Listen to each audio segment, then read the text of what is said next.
반갑습니다. 우리 1학년 학생 여러분들. 저는 홍수 선생님입니다. 자, 오늘은 지금부터 선생님과 함께 조동사에 대해서 알아보도록 하겠습니다. 지난 영상에서도 이미 조동사를 했었죠. 그래서 왜 오늘 또 조동사를 하느냐? 맞아요. 조동사가 한 단어만 있는 게 아니라 여러 단어가 있기 때문에 그걸 선생님이 좀 둘로 나눠봤습니다. 그래서 지난 시간에 배웠던 조동사는 이제 can이라는 조동사하고 will이라는 조동사를 배웠고요. 오늘은 이제 must하고 may라는 조동사를 배우도록 하겠습니다. 물론 조동사는 이 4개 말고도 더 많아요. 근데 선생님이 임의적으로 골랐다고 보시면 돼요. 왜냐면은 가장 많이 나올 수 있는 1학년 교과 과정에서 가장 많이 나올 수 있는 그 4개를 고른 게 바로 can, will, must, may입니다. 조금 아쉬웠던 게 제일 아까운 후보가 should. 하지만 그래도 4개를 고르자면 이 4개를 꼽고 싶고요. 자, 그래서 오늘은 must하고 may에 대해서 알아보도록 하겠습니다. 자, 그 전에 어떤 조동사 단어가 됐던 간에 조동사의 특징부터 먼저 확인해 보도록 하겠습니다. 첫 번째 특징은 뭘 알아봐야 되냐면 여러분께서는 조동사의 위치를 알아야 됩니다. 위치는 반드시 조동사, 말 그대로 동사를 도와주는 말이죠. 그렇기 때문에 동사랑 맞아요. 지난 영상에 얘기했습니다. 가까이 있어야 된다고 했죠? 그래서 반드시 조동사의 위치는 주어 다음에 동사를 쓰는 게 원래 기본이잖아요. 근데 그 사이에 씁니다. 다시 말하면은 주어와 동사 사이, 즉 동사 앞에 조동사를 씁니다. 이게 첫 번째 특징 위치고요. 두 번째는 바로 뭐냐면은 동사의 이제 모습이 바뀌는데요. 여러분께서 예전 선생님 동사, 현재, 과거 이런 거 영상 보시면 주어에 따라서 동사의 모습이 바뀌잖아요. 예를 들어서 비동사는 MR, ES로 바뀌고 일반 동사는 주어가 3인칭 단수에 따라서 S나 ES를 붙이고요. 하지만 조동사의 특징 중 두 번째가 뭐냐면요. 항상 조동사 다음에는 반드시 동사 원형의 상태가 와야 된다는 게 모든 조동사 단어의 특징들입니다. 되셨죠? 자, 또 세 번째가 뭐냐면요. 세 번째가 뭐냐면 이제 정말 동사를 진짜 끊임없이 도와줍니다. 즉, 조동사가 들어간 문장은 조동사가 긍정, 부정, 의문문을 나타낼 수 있습니다. 그렇기 때문에 다 조동사를 활용하지 비동사가 있다고 해서 I can am not 이렇게 쓰진 않습니다. I can be not 이렇게 쓰지 않습니다. 조동사가 나서 갖고 조동사 앞으로 나가는 즉 모든 조동사가 긍정, 부정, 의문문을 나타냅니다. 동사는 그냥 그대로 가만히 있습니다. 이 세 개가 이제 가장 조동사의 큰 특징이고요. 마지막으로 이제 조금 알아야 될 게 이제 조동사의 같은 표현까지 여기까지 알면 이제 여러분들은 이제 다 하셨다고 볼 수 있습니다. 되셨죠? 자, 그럼 이제 본격적으로 선생님과 함께 오늘 배울 can과 must 이럴 줄 알았어. can과 must 알아보도록 하겠습니다. 먼저 must부터 볼게요. 자, must의 조동사는요. 우선 첫 번째 똑같습니다. 위치는 주어 그 다음에 must 동사를 쓰고요. 반동사는 어떤 모습? 원형입니다.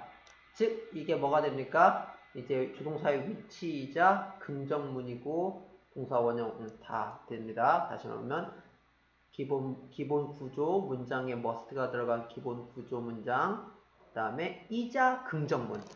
그럼 이제 부정문은 어떻게 될까요?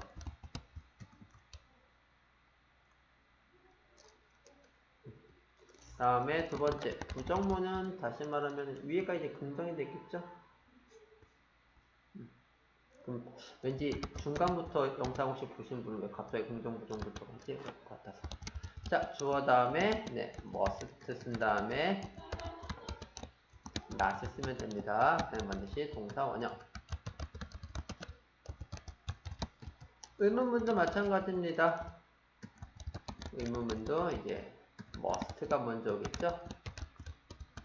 그 다음에 주어 있고요. 동사 원형. 반드시 어떤 형태의 문장이 되든 간에 조동사가 들어가 있으면은 무조건 그 문장에서 나오는 동사는 원형입니다. 자, 이게 바로 긍정, 부정, 의문입니다. 그렇게 어렵지 않죠? 자, 그럼 네 번째, 도대체 의미, 어떤 뜻을 갖고 있냐면요. 의무를 나타냅니다. 즉, 뭐냐면은, 뭐뭐 해야만 한다라는 의미를 갖고 있습니다. 약간 should보다는 좀 더 강한 강한 어조를 갖고 있습니다.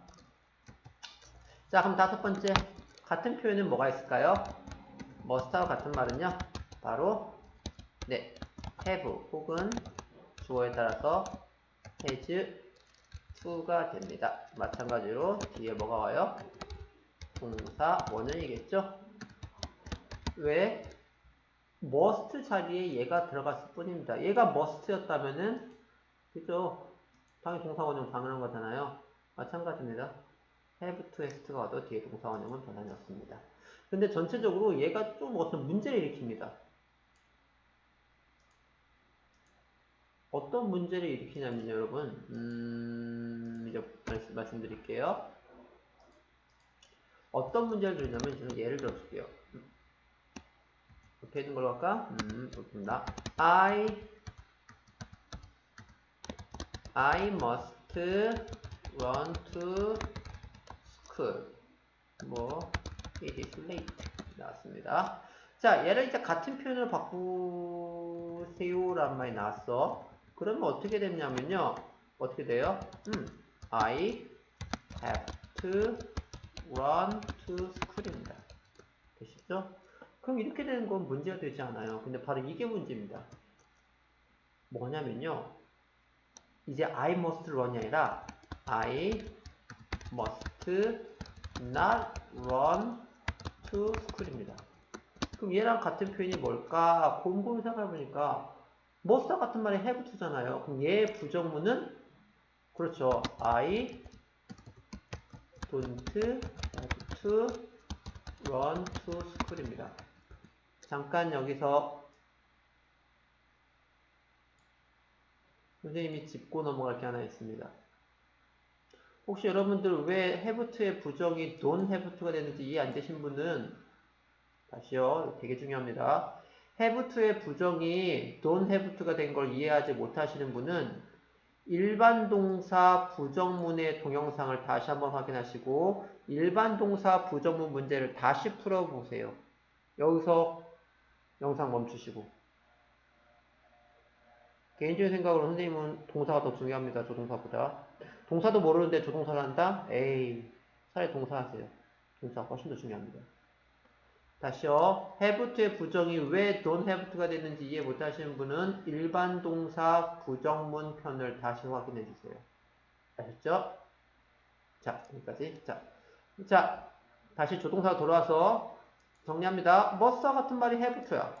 그럼 얘의 부정문인 must not도 have to의 부정인 don't have to 서로 같아야 되잖아요. 근데 영어는 서로 달라집니다. 뜻이. 어떻게 달라지냐면은 얘는 절대 해서는 안 된다라는 뜻이에요. 절대 뛰어서는 안 된다라는 뜻이야. 하지만은 나 잘못했어? 안 된다라는 뜻이거든요. 근데 옆에 거는 뭐냐면요. 뛸 필요가 없다라는 뜻이 되어버립니다. 비슷합니까? 아니요. 좀 달라요. 얘는 절대 해서 안 된다. 의무. 절대. 완전 금지야. 금지. 얘는 약간 충고급이에요. 충고. 야, 뛸 필요 없어. 이겁니다. 뛰어서 안 된다고 좀 달라요. 그래서 다른 표현입니다. 이거는. 뭐랑 같은 말이냐? don't need to랑 똑같은 말이야. don't need to랑 같은 말입니다. 그렇기 때문에 여러분들께서는 요거 문제 많이 나옵니다. 여러분. 요거 문제 많이 나와요. 같으니까 얘도 같은 것처럼 말하는 거. 요거 좀 조심해 주세요. 여기도 나오네요. 할 필요가 없다. 금지 하고 의무를 부정. 요겁니다. 서로 좀 다릅니다. 요거 좀 알아두셨으면 좋겠습니다.